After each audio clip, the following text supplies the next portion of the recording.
पिछले 1 महीने से लगातार कार्यक्रम जारी था बिजली आंदोलन का। आज उसी का ये समापन है। बिजली आंदोलन पदयात्रा के माध्यम से हरियाणा के हर ज़िले में आज कुछ जगह सुबह और कुछ जगह शाम को ये बिजली आंदोलन की पदयात्रा का कार्यक्रम हुआ। और आप सबको हम ये बताना चाहते हैं कि इस पिछले 1 महीने के अंदर करीबन 25 लाख घरों के अंदर आम आदमी पार्टी के हमारे कार्यकर्ता, हमारे नेता, हमारे पदाधिकारी वो सब लोग गए। और साथ साथ करीबन 7,500 गांव और वार्डों में हमने बिजली आंदोलन की चर्चा करी कि किस तरीके से बिजली आंदोलन एक क्रांति का नाम है। बिजली आंदोलन के माध्यम से गरीब किसान मजदूर का जीवन कैसे बेहतर होता है। जहां 300 यूनिट फ्री बिजली मिलती हो, बिना कट के मिलती हो, और उसके साथ साथ चाहे वो ट्यूबवेल के कनेक्शन है, चाहे और दूसरे ढाणियों की लाइट का मामला है, ये सारी चीज़ें भविष्य में आम आदमी पार्टी इस हरियाणा के अंदर सुनिश्चित करेगी। और जैसे दिल्ली के अंदर बिजली आंदोलन के माध्यम से दिल्ली और पंजाब की सरकार लोगों ने बदली, अब हरियाणा भी वो फ्री बिजली चाहता है 300 यूनिट। और मैं समझता हूँ कि वो संदेश बहुत स्पष्ट है हरियाणा की जनता में, क्योंकि ये बॉर्डर का ज़िला है। इसलिए भी हम कहना चाहते हैं कि दिल्ली के अंदर आज करीबन 80% घरों के बिजली के बिल जीरो आते हैं। पंजाब के अंदर 90% घरों के बिजली के बिल जीरो आते हैं। और भविष्य में मैं समझता हूं कि कुछ चंद परसेंटेज को छोड़ करके आने वाले समय में इस हरियाणा के लोगों को भी फ्री बिजली मिलेगी। और अब वो दौर ख़त्म हो गया जो महंगी बिजली अडानी और अंबानी से खरीद करके जनता के ऊपर ये थोपने का काम करते हैं और भ्रष्टाचार फैलाने का काम करते हैं। तो इसलिए मैं तमाम साथियों का, सब झज्जर वासियों का भी खास तौर पे पूरे हरियाणा वासियों का बहुत बहुत धन्यवाद करता हूं कि इस आंदोलन को जन आंदोलन बना करके उन्होंने आगे की तरफ बढ़ाया है। और इसका नतीजा ये है कि आए दिन सरकार के मंत्रियों को, मुख्यमंत्री को, बिजली मंत्री को सफाई देनी पड़ती है कि बिजली की कोई दिक्कत नहीं, जबकि हम पूरा हरियाणा इस बात को जानता है कि पूरे हरियाणा के अंदर आज बिजली की दिक्कत है। उद्योग धंधों से लेकर के खेतों की बात करें, घरों की बात करें। और मैं समझता हूँ कि ये जो स्मार्ट मीटर का जो गड़बड़ झाला है, जो घोटाला है, जो FSA चार्ज जजिया के रूप में इस हरियाणा की जनता का खून पी करके ये वसूल करते हैं, जल्दी उसका अंत होगा। मेवात में हम यही कहना चाहेंगे कि इन्हीं लोगों ने 2016 में मिलकर भाजपा और कांग्रेस के ही लोगों ने इस हरियाणा को जलाया था। यही झज्जर उस समय भी जला था, रोहतक जला था, कलानौर जला था। निर्दोष लोगों को जेल में पहुंचाने का इन्होंने काम किया।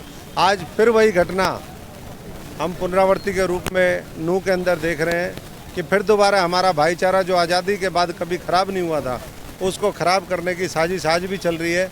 आज भी VHP के कुछ लोग उस तरफ मार्च करते देखे गए।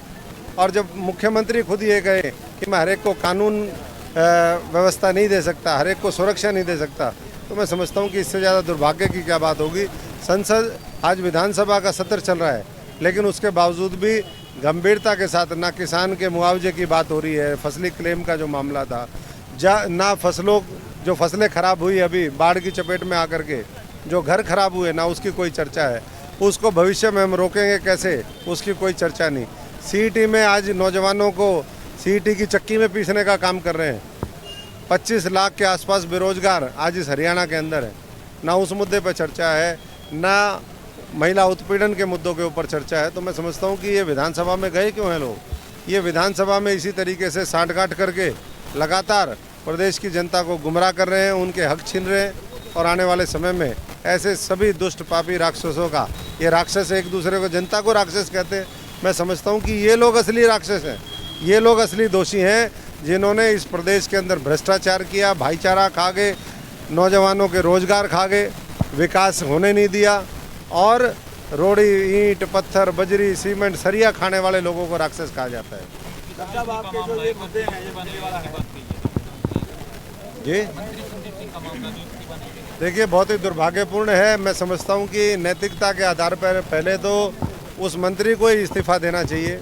अगर मंत्री इस्तीफा नहीं देता है, क्योंकि अब तो चार्जशीट दाखिल हो गई है, चार्जशीट दाखिल होने के बाद तो अब ये स्पष्ट है कि दोषी है। कितने दोषी हैं ये आगे बताएंगे। ठीक। जो आपका मुद्दा है ये बिजली का है, कांग्रेस वो वही मुद्दे उठा रही है। कांग्रेस अगर करना चाहती तो 9 साल 10 साल उनको मौका मिला, 9 साल के करीबन अभी बीजेपी की सरकार को हो गया। आज ये सब लोग कहें कि भाई हम 300 यूनिट फ्री बिजली देंगे, तो जब सत्ता में थे तब क्या हो गया था? सत्ता में क्यों ऐसे करारनामे हुए जिससे आज हरियाणा में सबसे महंगी बिजली मिल रही है?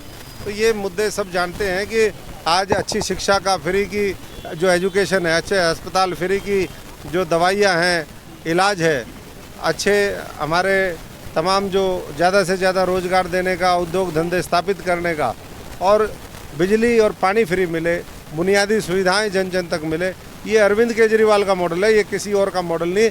और इस मॉडल को चोर कहलाने वाले वो नकलची कहलाएंगे। और मैं समझता हूँ कि उनको जनता जानती है कि ये आज आम आदमी पार्टी के झाड़ू के डर से, अरविंद केजरीवाल का जो जादू है, जो बिजली का जादू जो चलाते हैं, उसके डर से आज इनको बोलने पर यह बाध्य होना पड़ा है। इनका दूर दूर तक इस एजेंडे से कोई वास्ता नहीं। ये तो महापूंजीपतियों के लिए काम करने वाली पार्टियां हैं, ये उन्हीं के बारे में सोचती हैं। इसलिए मैं यही कहूँगा कि ये अडानी अंबानी की बिजली नहीं चलेगी, ये बिजली का अधिकार लेके रहेंगे। 300 यूनिट फ्री बिजली देनी होगी, और ये हरियाणा के अंदर हम 2024 में करके दिखाएंगे। बुढ़ापा पेंशन भी बड़ा मुद्दा है, राशन कार्ड काटने का भी बड़ा मुद्दा है। ये जो पीपीपी है, जिसकी सरकार ना बननी हो वो तो 10 लाख भी बोल सकता है। ये झूठे वायदे, झूठे नारे, हम जो कहेंगे वो करेंगे। और मैं समझता हूँ कि पूरी कांग्रेस ये भी कह रही है कि अभी हमारा घोषणा पत्र नहीं है। ये व्यक्तिगत तौर पर कोई व्यक्ति कोई बोल दे तो मैं समझता हूँ कि उसको गंभीरता से नहीं लेना चाहिए, लेकिन आम आदमी पार्टी जो कहती है वो पार्टी का निर्णय होता है, और वो निर्णय हम दूसरे स्टेटों के अंदर लागू कर चुके हैं। इसलिए टाइम टेस्टेड मॉडल के माध्यम से हम हरियाणा की जनता को बताएंगे हम क्या क्या करना चाहते हैं, क्या क्या करना चाहिए।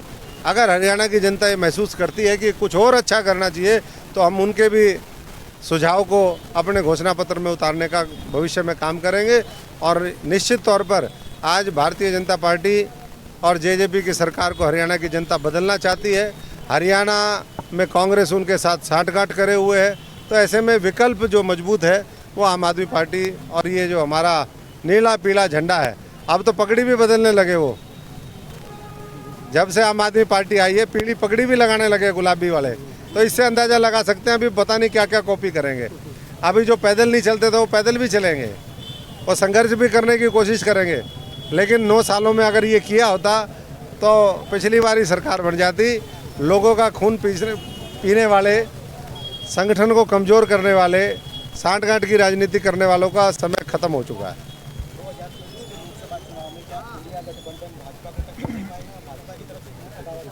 देखिए, इंडिया मतलब भारत, और भारत के लिए लड़ाई लड़ने वाले जो भी साथी हैं, जब वो एक मंच पे आएंगे तो वो भारत की लड़ाई लड़ेंगे, भारतवासियों की लड़ाई लड़ेंगे।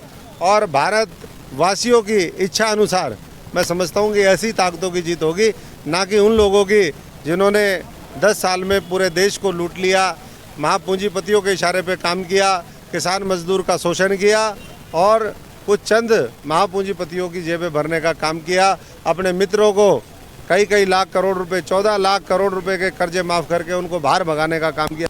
तो ऐसे लोगों को हरियाणा की जनता, तो मुझे नहीं लगता, ये ऐसी जनता है जो बॉर्डर पे भी पूरे देश की रक्षा करती है, जो देश के लिए सबसे ज़्यादा मेडल लेकर के आती है।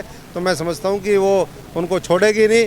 आज नीरज चोपड़ा जो इस हरियाणा के बेटे हैं, इस माटी के लाल हैं, आज उन्होंने गोल्ड जीता है। हम सब लोग उनको इस मौके पर बधाई देते हैं, उनके परिवार को। और हरियाणा के खिलाड़ी ऐसे ही निर्भीक होकर के अपनी लड़ाई लड़ते रहे, चाहे वो कुश्ती हो, कबड्डी हो, चाहे कोई भी और खेल हो।